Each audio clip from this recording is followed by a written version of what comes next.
You are probably familiar with this scene from a typical hospital television show. है ना, दिखता है हम लोग को मूवीज वगैरह में, है ना, जब लास्ट में जो है क्या कहते हैं ना, कोई हीरो लास्ट में होने वाला है तो फिर डॉक्टर बोलता है इनको दवा की नहीं दुआ की जरूरत है ना, लास्ट में ऐसा ही. A patient is hooked up to a monitoring machine that shows voltage traces on a screen and makes the sound beep beep beep as the patient goes into cardiac arrest. ठीक है, तो ऐसा कुछ उसमें आवाज होता है ना. और वो मॉनिटरिंग मशीन है. मॉनिटरिंग मशीन से क्या मॉनिटर होता है? Electrical signals which are generated in the body due to the beating of heart. Clear है क्या? तो वो इलेक्ट्रिकल सिग्नल डिटेक्ट होता है और इस पे मॉनिटर पे आता है और फिर तब हम लोग को समझ में आता है. This type of machine is known as electrocardiograph, is used to obtain an electrocardiogram ECG. अच्छे से हम लोग समझना है. मशीन का नाम क्या है? इलेक्ट्रोकार्डियोग्राफ. और वो जो ग्राफ निकाला ऐसा ऐसा वाला, उस ग्राफ का नाम क्या है? इलेक्ट्रोकार्डियोग्राम. समझ में? थोड़ा सा उल्टा है यहाँ पे, कंफ्यूज नहीं होने का. मशीन का नाम क्या है? इलेक्ट्रोकार्डियोग्राफ. और उससे जो ग्राफ ऑब्टेन हुआ उसको हम लोग बोलते हैं इलेक्ट्रोकार्डियोग्राम. क्लियर है क्या? ठीक है. और ये देखिए, ये जो ट्रेस है, ये जो ट्रेस है इसको क्या बोलेंगे हम लोग? इलेक्ट्रोकार्डियोग्राम. और ये जो मशीन है इसको हम लोग बोलेंगे इलेक्ट्रोकार्डियोग्राफ. क्लियर है क्या? ECG is a graphical representation of the electrical activity of the heart during a cardiac cycle. Electrical activity होता है. ठीक है, इलेक्ट्रिकल एक्टिविटी. अच्छा, इलेक्ट्रिसिटी जो फ्लो करता है तो बेसिकली क्या फ्लो कर रहा है? इलेक्ट्रॉन्स फ्लो करता है. हम लिख लें E माइनस, तो कोई दिक्कत आपको नहीं है. इलेक्ट्रॉन अगर इधर फ्लो किया तो करंट इधर फ्लो होता है. पढ़े होंगे आप लोग, ठीक है ना? क्यों? क्योंकि इलेक्ट्रॉन के ऊपर क्या है? कौन सा चार्ज है? Negative charge. तो बेसिकली चार्ज फ्लो होता है तो इलेक्ट्रिसिटी फ्लो हो रहा है. दैट्स व्हाट इट मींस, है ना? तो इलेक्ट्रॉन जो है नेगेटिव चार्ज है. अब देखिए ध्यान से, ये सोडियम आयन है, ये इधर मूव कर रहा है तो करंट इधर मूव कर रहा है. यस और नो? तो sodium ion can also produce electricity. आया समझ में? Because electricity is basically movement of charge. तो ऐसा नहीं कि केवल इलेक्ट्रॉन से ही प्रोड्यूस होगा, कोई भी आयंस से प्रोड्यूस हो सकता है इलेक्ट्रिसिटी. और जो है SAN, साइनो एट्रियल नोड, क्या कराता था वो? हाँ, एक्शन पोटेंशियल जनरेट करने का मतलब क्या है? सोडियम आयंस को वो लेता था. तो basically movement of sodium ion, ion ही है, चार्ज है, वो चार्ज पार्टिकल है, वो उसका movement generates electricity. And therefore ये एकदम क्लियरली लिखा हुआ है, it is electrical activity of the heart. Clear है क्या? यस और नो? क्यों है इलेक्ट्रिकल एक्टिविटी? ऐसा नहीं कि इलेक्ट्रॉन्स मूव कर रहा है वहां पे. क्या मूव कर रहा है वहां पे? Ions. May be sodium, it may be potassium also, calcium also. ठीक है, ये जो है prominent answer during a cardiac cycle. Clear है क्या? यस और नो? ये थोड़ा सा लिख लीजिए. To obtain a standard ECG as shown in figure 18.3. ठीक है, A patient is connected to the machine with 3 electrical leads, one to each wrist and to the left ankle. ये याद कर लीजिए, ये एनसीईआरटी में दिया हुआ है, याद कर लीजिए, ठीक है। 2 इधर और एक लेफ्ट एंकल पे, that continuously monitor the heart activity. अब पूछ सकता है ना कोई, भैया हार्ट तो यहाँ है, ठीक है ना, लेकिन क्या होता है ना, वो सिग्नल ऐसा नहीं कि केवल हार्ट तक सीमित है, वो बॉडी में जाता है, पूरे बॉडी में जाता है। क्लियर है, ठीक है, ठीक है। तो patient is connected to the machine with 3 electrical leads, दिख रहा है क्या, 1 to each wrist and then to the left ankle. Clear है? For a detailed evaluation of the heart's function, multiple leads are attached to the chest region. अच्छा, lead क्या होता है, ये है लीड, ये एक लीड, ये दूसरा लीड, अरे समझ में। और भी अच्छे से अगर हमको करना है तो फिर बहुत सारे लीड्स जो हैं हम चेस्ट रीजन में भी लगा देते हैं। क्लियर है क्या? Here we will talk only about a standard ECG. केवल हम स्टैंडर्ड ECG के बारे में बात करेंगे, ठीक है। तो अलग अलग जगह पे कनेक्टेड रहता है और उसके बाद फिर जो है इससे मॉनिटर होता है। क्लियर है? खास करके इमरजेंसी में जो है मोस्टली जो लोग भी आते हैं उनका लगा हुआ रहता है, ठीक है। Each peak in the ECG is identified with a letter from P to T that corresponds to a specific electrical activity of the heart. तो ये एक पल्स है, ठीक है। अब इसमें देखिए जो पीक्स हैं, P है, Q है, R है, S है और T है। क्लियर है क्या? कुछ ऐसा आता है और उसको हम लोग नेमिंग कर देते हैं, P, Q, R, S and T। कोई दिक्कत नहीं है, कोई टेंशन नहीं।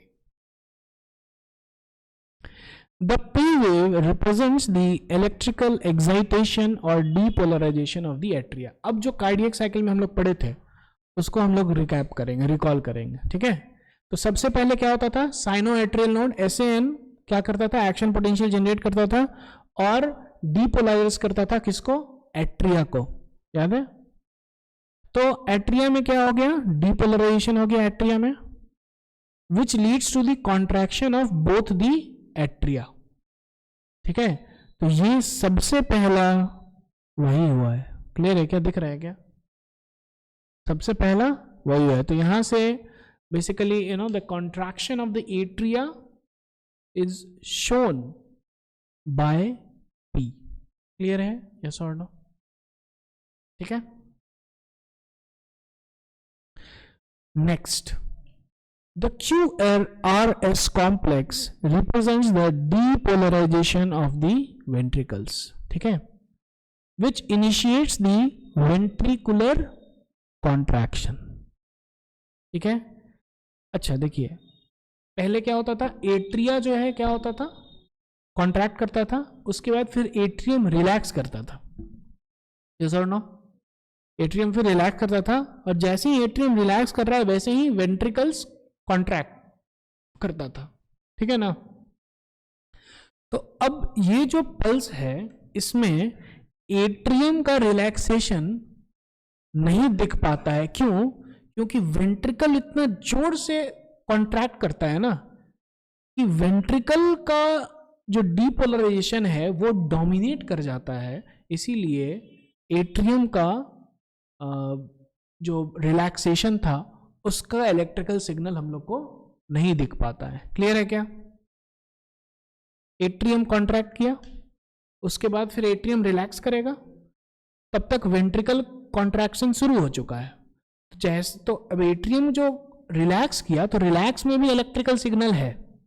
बेसिकली आपने सोडियम आयन लिया और उसके बाद फिर पोटेशियम आयन आप निकाल दिए, ठीक है ना। आयंस लिया, आयंस निकाला आपने, तो जब आपने लिया तो वो तो सिग्नल आया, जब आपने निकाला वो भी सिग्नल आना चाहिए, लेकिन जब तक एट्रियम वो सिग्नल वो आयंस निकालता है तब तक वेंट्रिकल जो है बहुत सारा आयंस ले लेता है। तो इसीलिए वेंट्रिकल का ही हम लोग को दिखता है, डोमिनेट करता है वेंट्रिकल। आगे समझ में?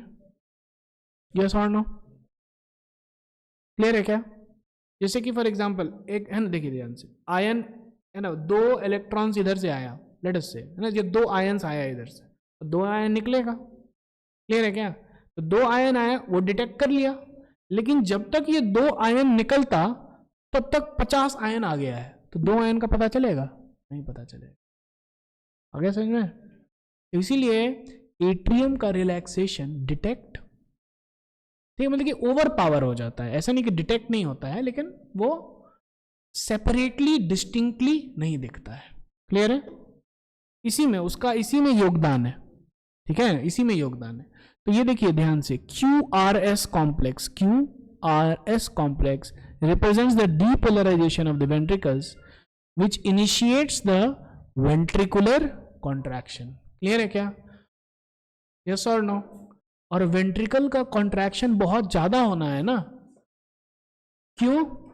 क्योंकि वेंट्रिकल जो है वो ब्लड कहां पे भेजेगा? पूरे बॉडी में, तो वेंट्रिकल का कॉन्ट्रैक्शन बहुत ज्यादा होना है। क्लियर है क्या? यस और नो? एट्रियम को तो भैया केवल वेंट्रिकल में भेजना है ना ब्लड, लेकिन वेंट्रिकल को तो पूरा है ना बॉडी में भेजना है, तो इसीलिए ज्यादा होगा। क्लियर है क्या? यस और no? The contraction starts shortly after Q and marks the beginning of the systole. अब देखिए, जैसे कि ये P है ना, तो सिग्नल तो आता है, लेकिन ऐसा नहीं कि उसी समय कॉन्ट्रैक्शन स्टार्ट होता है, हल्का सा डिले होता है। जैसे जब सिग्नल हुआ तो उसी समय थोड़ा सा टाइम लगेगा ना कॉन्ट्रैक्शन होने में। सिग्नल आया, लेकिन सिग्नल आया तो थोड़ा सा तो टाइम लगेगा ना कॉन्ट्रैक्ट होने में। तो वैसे ही कॉन्ट्रैक्शन स्टार्ट्स किसका? वेंट्रिकल का, शॉर्टली आफ्टर क्यू, तो क्यू के बाद, एकदम हल्का सा बाद, and marks the beginning of the systole. ठीक है, ventricle to systole. The T wave represents the return of the ventricles from excited to normal state. और उसके बाद फिर क्या है? ये देखिए, ये जो T है, this is repolarization, मतलब कि आयंस जो है निकला है ना। This is relaxation, ventricle relaxation का जो वेव है, that is T wave. Clear है? yes or no? तो इसमें हमको दिख गया एट्रियम का कॉन्ट्रैक्शन हुआ, एट्रियम का रिलैक्सेशन भी हुआ, लेकिन एट्रियम का रिलैक्सेशन यहां पे हमको डिस्टिंक्टली नहीं दिखता है। वेंट्रिकल का कॉन्ट्रैक्शन दिखता है और वेंट्रिकल का जो है रिलैक्सेशन भी क्लियरली दिख जाता है, लेकिन एट्रियम का जो रिलैक्सेशन था वो कोइंसाइड होने के कारण नहीं दिख पाता है। The end of the T wave marks the end of the systole. ठीक है, अच्छा, ये end of the T wave है, ये सिस्टोली का एंड है। अरे समझ में? क्योंकि यहां से देखिए, ये क्यू के बाद हल्का सा यहां से जो है कॉन्ट्रैक्शन स्टार्ट हुआ था, तो कॉन्ट्रैक्शन होते होते होते यहां तक आ गया। अरे समझ में? हालांकि सिग्नल आ गया है रिलैक्सेशन का, लेकिन रिलैक्सेशन स्टार्ट नहीं हुआ है। अरे समझ में? कॉन्ट्रैक्शन ही चल रहा है। समझ में आ रहा है? यस और no? Obviously, by counting the number of QRS complexes that occur in a given time period, one can determine the heartbeat rate of an individual. तो जितना ये QRS कॉम्प्लेक्स, ये देखिए QRS कॉम्प्लेक्स थोड़ा सा बड़ा है ना, तो जितना QRS कॉम्प्लेक्स हमको दिखेगा, और ये यूनिक है, P और T थोड़ा सा सिमिलर दिख रहा है। क्लियर है क्या? लेकिन एक हार्ट बीट में ये ऐसा वाला जो है, ये क्लियर कट दिख रहा है ना, ये एक हार्ट बीट में एक ही होगा। यस और नो? तो जितना ये हुआ 1 मिनट में, उतना हार्ट बीट है। क्लियर है क्या? Since the ECGs obtained from different individuals have roughly the same shape for a given lead configuration, any deviation from this shape indicates a possible abnormality or disease. अब मानिए कि किसी का जो है ना, ये दिख रहा है, ये टी वेव अच्छे से नहीं बन रहा है, दिख रहा है ना यहाँ पे, इसका मतलब कि वेंट्रिकल का कॉन्ट्रैक्शन में कुछ तो प्रॉब्लम है ना, कम ब्लड पंप हो रहा होगा। क्लियर है क्या? कुछ तो गड़बड़ हो रहा होगा। समझ में आ रहा है? यस और नो? ठीक है। तो जो डिविएशन हुआ ये सब में देखिए, ये सब में थोड़ा थोड़ा जैसे डिविएशन हो रहा है, इसका मतलब क्या है कि कुछ ना कुछ तो भैया एबनॉर्मेलिटी है, कुछ ना कुछ डिजीज है, तुरंत से उसका जो है क्या कहते हैं, उसका मेडिकेशन तुरंत शुरू करना पड़ेगा। क्लियर है क्या, ऐसा और नो? ठीक है। Hence it is of a great clinical significance. तो केवल इसका ईसीजी से ही हमको समझ में आ जाएगा कि भैया हार्ट में सब कुछ ठीक तो है, प्रॉब्लम तो नहीं चल रहा है ना। That's it.